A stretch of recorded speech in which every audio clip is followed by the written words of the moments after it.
I reckon a lot of adults just see social media as a waste of time.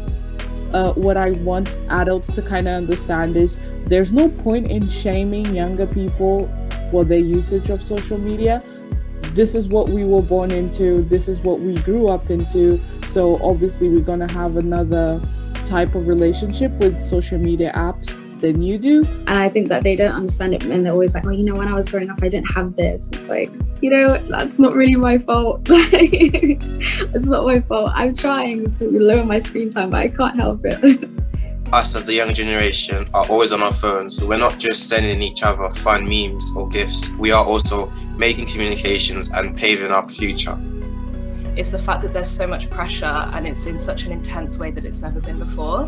I think a lot of the societal pressures of weight, of skin colour, of different kinds of like issues that we face usually in society are amplified in such a weird and strange and intrusive way on social media.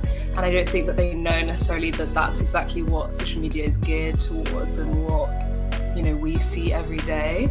They feel like they don't understand or anything. Young people are always more than happy to help because it's something that we know, something that we were born into it really, and they weren't. So we have the experience to help. My name is Christina and I am the training facilitator for the Social Switch project. Young people spend so much of their lives online, so it really makes sense for us to both embrace the social media world as a part of young people's reality and to also help protect them against harm that could arise from social media.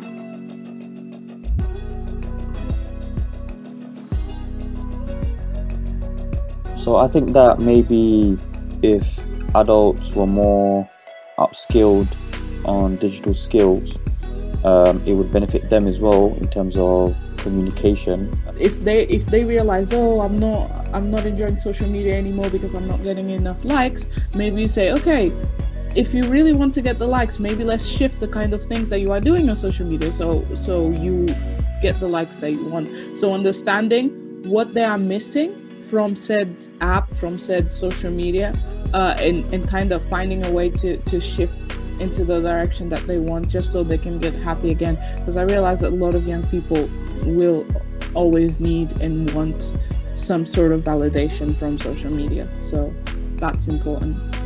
Because it's very, very easy to end up in a part of social media where everything's just negative, where it comes coming from, I don't know, body image, identity, so on and so forth. The way that adults can probably support people when using social media is to maybe, like, instead of saying, oh, don't use that, don't go on that, don't this, don't do this, don't do that, without any explanation, maybe explain like the pros and the cons and let the person decide themselves. If there were more, let's say maybe classes or type of programs, free programs for adults to learn about social media, learn the basics, learn all of, things that could go wrong, the positives of it, just every aspect of social media. If these were available, they should do it, and then they don't have to keep kind of pestering their kids or like other people on. The Social Switch project is an innovative program delivered by Catch-22 and Red, which aims to switch on individuals and organizations to both the challenges and the opportunities of social media. I just want everybody to enjoy themselves on social media, to never forget that social media was made for social purposes first. And yeah, that just means switch the story. Switch the story. Switch the story. Switch the story. Switch the story. Switch the story. Switch the story. Switch the story.